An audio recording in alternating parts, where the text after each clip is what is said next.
There was a man once called the greatest genius of Joseon. But in 1802, locked in a stinking, rotting tavern room in the remote exile of Gangjin, his appearance was utterly wretched. This was Dasan Jeong Yak-yong, a brilliant scholar whose family was destroyed and who was banished thousands of miles away under the charge of practicing Catholicism.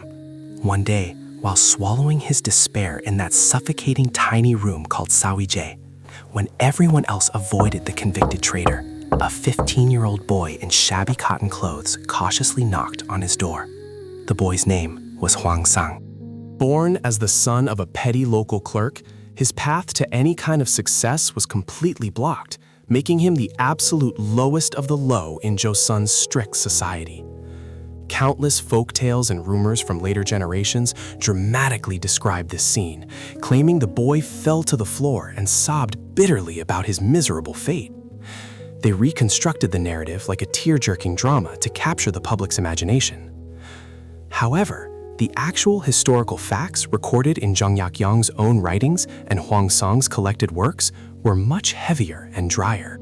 Instead of crying, the boy confessed his insecurities to the greatest intellectual of the time with a trembling but resolute voice.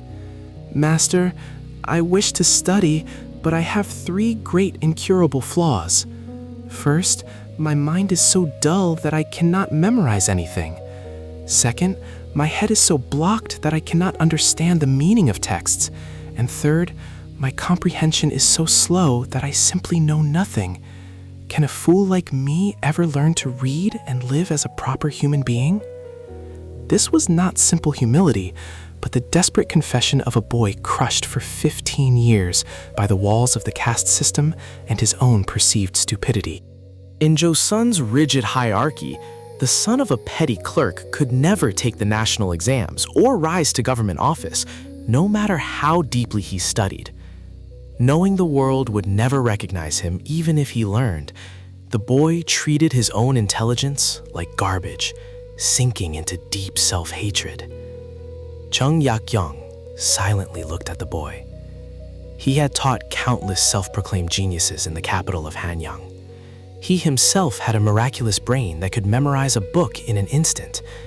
But ironically, that very brilliance had made him a target for political enemies, throwing him into this rural corner. With a gentle smile, Jeong Yak-yong delivered a magical, historical phrase to the boy. "Those who learn usually suffer from 3 great flaws, but you have none of them. First, those with quick brains memorize things in a flash, but they forget just as quickly and treat learning lightly, drunk on their own cleverness. Second, those with a talent for writing only care about looking good, producing shallow words empty of substance. Third, those who understand quickly stop digging deeper once they get the gist, making their knowledge as shallow as a ripple." The boy's eyes widened in shock.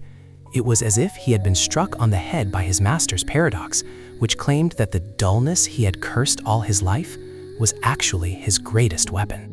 At this moment, Dasan wrote down the famous Samgyingye, the teachings on the 3 types of diligence for the boy. Dig in with your dull brush tip until you pierce holes in the paper. Once your blocked mind finally opens, that enlightenment will not scatter even if a mountain crumbles. Dig foolishly, dig again, and dig endlessly. That is the essence of diligence. This is not a fictional fable, but a hard historical fact that took place in the winter of 1802 at Sawijie.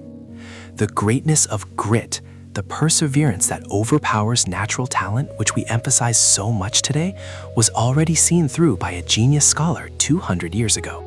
Folktales sometimes out a romantic fiction that Dasan gave his old fan as a talisman, but the true driving force that completely changed Hwang Sang's life was not an object, but the master's written words that turned his shame into brilliant potential. From that day on, the boy kept his master's words in his heart like a lifelong religion. When others read something once, he read it 10 times, and when they read it 10 times, he read it 1,000 times. He wrote until his fingers blistered and stone-like calluses formed where he held the brush, bleeding onto the paper. Because of his status limits, he could never enter the government, but he never stopped.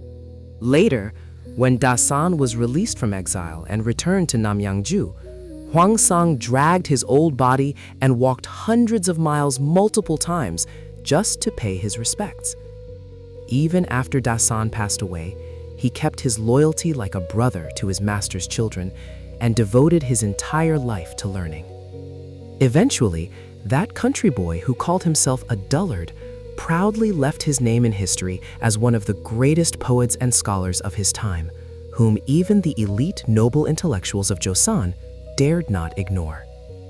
We sometimes trap ourselves in our own flaws and limits, giving up before we even start. But if we walk a single path with foolish persistence, like the idiom mabujakchim, grinding an axe to make a needle, Hwang Sang's calloused hands prove that we can overcome the flash of any genius. That is all for today's incredible story. If you are curious about our next tale, please hit subscribe and like right now.